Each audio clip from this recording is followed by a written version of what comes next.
Bonjour à tous, je vais vous présenter dans cette vidéo la méthode qui consiste à résoudre une inéquation du second degré.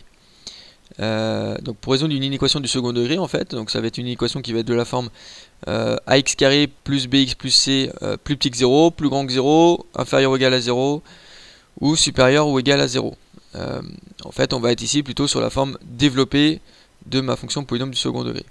Donc ici, on va dans un premier temps résoudre l'équation ax carré plus bx plus c égale 0. C'est-à-dire en gros trouver les solutions de mon équation là, et donc en l'occurrence trouver les racines de mon trinôme, de mon polynôme du second degré. On réalise après le tableau de signes de mon trinôme, de mon polynôme du second degré.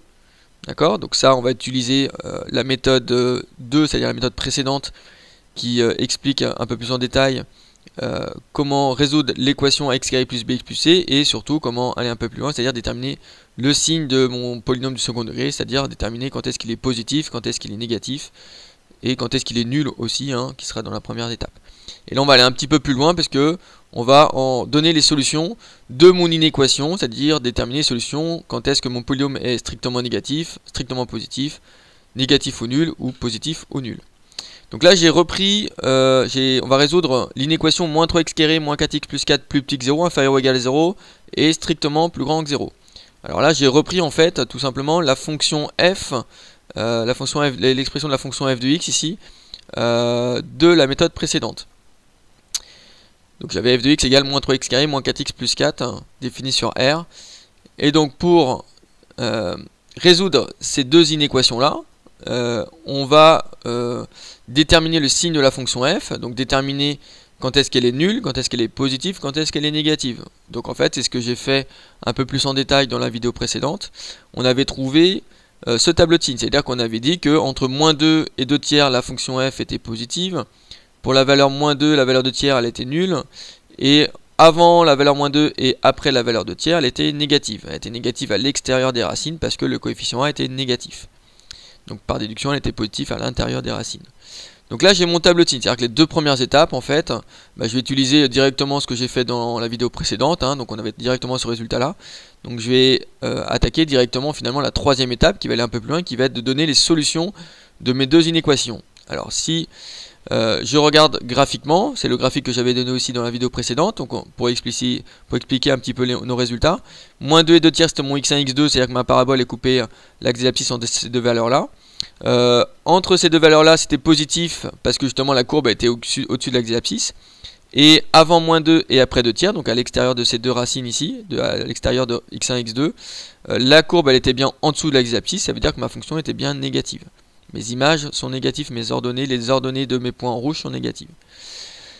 Donc là on a le tableau de signes qui est bien cohérent par rapport à mon graphique. Donc maintenant je vais donner mes solutions. Donc les solutions finalement de mon inéquation là, qu'est-ce que je vais regarder en fait? Inférieur ou égal à 0, je vais regarder cette partie de mon inéquation ici.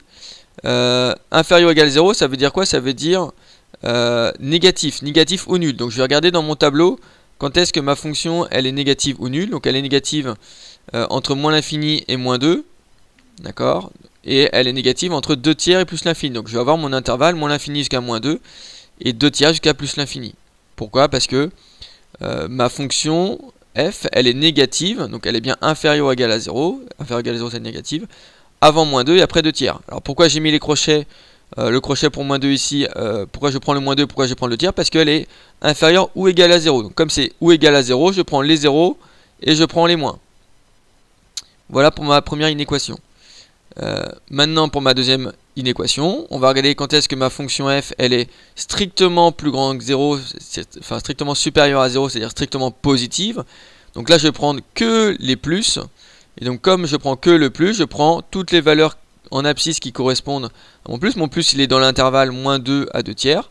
Donc ma solution ça va être moins 2 à 2 tiers.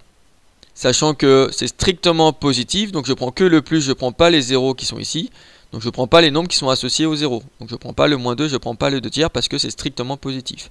Donc j'ai mis les crochets vers l'extérieur. Voilà, j'espère que vous avez compris comment résoudre une inéquation du second degré, qui utilise notamment le tableau de signes de la fonction, ou du polynôme. Merci de m'avoir écouté, à bientôt.